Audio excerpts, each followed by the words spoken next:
My name is Brian Glick. Today we're looking at mechanics of the arm lock, straight arm lock Jujigatame, starting in the mounted position. So we're going to begin with a partner down here. And let's first begin by talking about what we're trying to do whenever we're looking to do the arm lock or Jujigatame from the mounted position and where people can go wrong right out of the gate. So when we're in the mounted position, ideally what we're looking to do, and you'll see a lot of techniques that involve this exact move, is drawing our partner's arm across their center line. We take our partner's arm, we pull it across, we post, we slide up, we turn our body, and we go into the arm lock here. Okay, we go into straight Juji. And this is not wrong. We do need to get our partner's elbow across their center line. But as you know from your own practice, getting the arm across the center line is often not quite that easy. It's very difficult. Your partner keeps their arm in tight here. It's hard to dig your hand in. And then the process of moving their arm across is very difficult. Their elbow is very tight to their ribs, and as you try to pull it and push it, meanwhile your partner is bumping you all the time. Your hands are going to the floor, and your hips are light, your partner starts in the elbow escape, and all of a sudden you find yourself now in quarter guard, half guard, or back in the closed guard. We're going to take care of this with a little bit of a different method.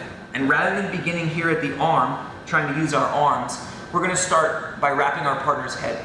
Okay, our method for moving our partner's arm across the center line is going to involve us first taking our arm inside our partner's arms here.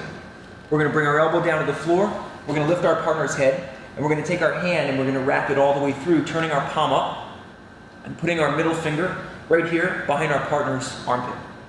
Okay, now our left hand, we're going to take this part of our wrist, the part just below our thumb, and we're simply going to place it inside our partner's elbow, so inside the line, just in front of it.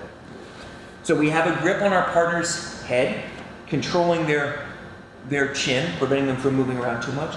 And then we're going to begin by putting just this piece of our wrist underneath our partner's elbow.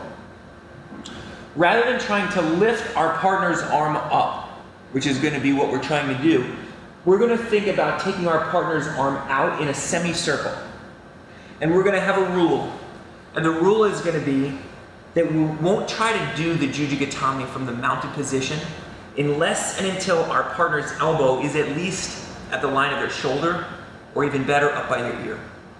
It's in this position where we can begin to more easily drive our partner's elbow across their center line and put them in a position where they're vulnerable for the Juji.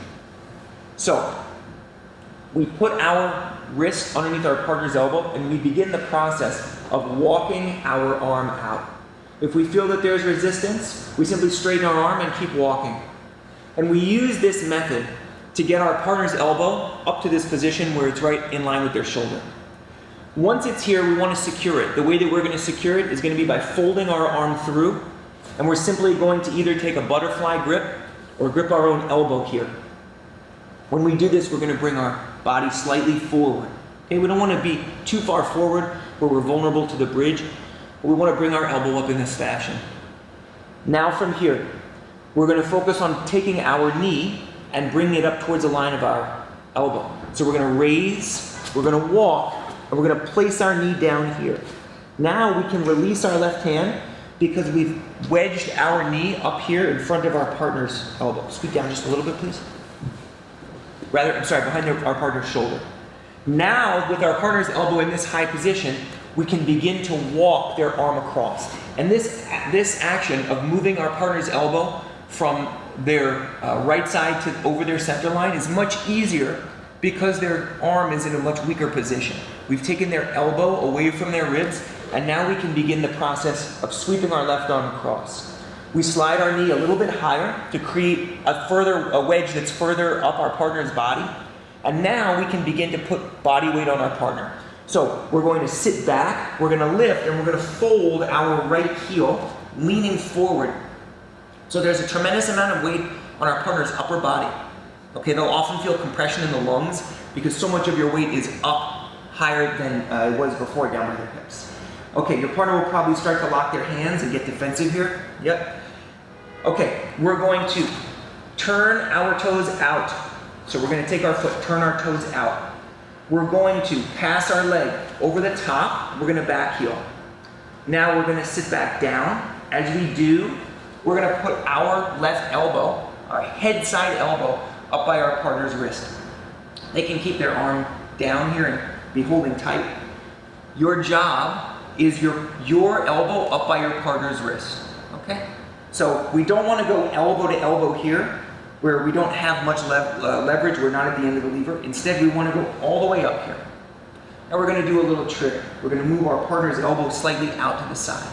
Okay, that's going to place their arm in a weaker position, so that as we recline and we turn, falling to our left, our partner's grip is weak, the elbow is weak, the shoulder is weak. We can separate, take our partner's wrist out, glue their hand to our chest, and we have an actual finish to the Jujigatame. So let's look from the opposite angle here. Bring your head down here, please. Flip you this way. Actually, I'm sorry. So from the mounted position here, initially, we feel what we want to do is we want to move our partner's arm across so that we can put our body in that space. Okay? Your partner's arms are in tight. You go to start to lift, dig your hand in, and it's just not happening. So we begin by taking our hand to the inside, our elbow to the floor. We lift and wrap our partner's head. We take our wrist and we bring it right underneath our partner's elbow.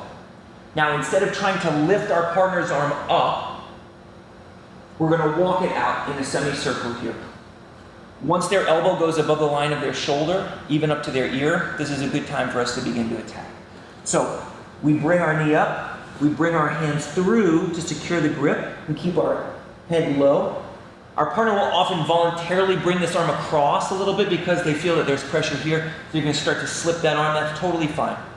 Now from here, we put our head on the floor. We're going to slide our knee up. And we can begin to move our body into this S position. This is not a neck crank. We're just holding our partner's head, keeping their shoulders up off the mat. Your heel is going to be turning in this fashion. Now we're going to pivot so that we can push off, take our grip, step over our partner's head, taking care not to take a giant step over, just a short arc here. Heels back. Now we can sit. As we sit, we go elbow to our partner's wrist, not elbow to elbow. We close your elbows, please. Yeah. Partner's holding in tight here. We're going to make sure that their elbow is not on our upper side hip, let go, where he can turn his thumb down and begin the action of an escape. So instead we keep the elbow across. Now from here, we can fall to our left side. We get our grip, we begin the action of falling out to the side here. Partner's grip weakens, separate the hands. Now we can begin to roll ourselves back, gluing our partner's hand, our partner's knuckles, to our chest, give a short bridge, and we have a finish. So, what do we have? We have the arm lock from the mount, using the same principles that we've used all along. Most of you have learned from the very beginning, but we're making a modification.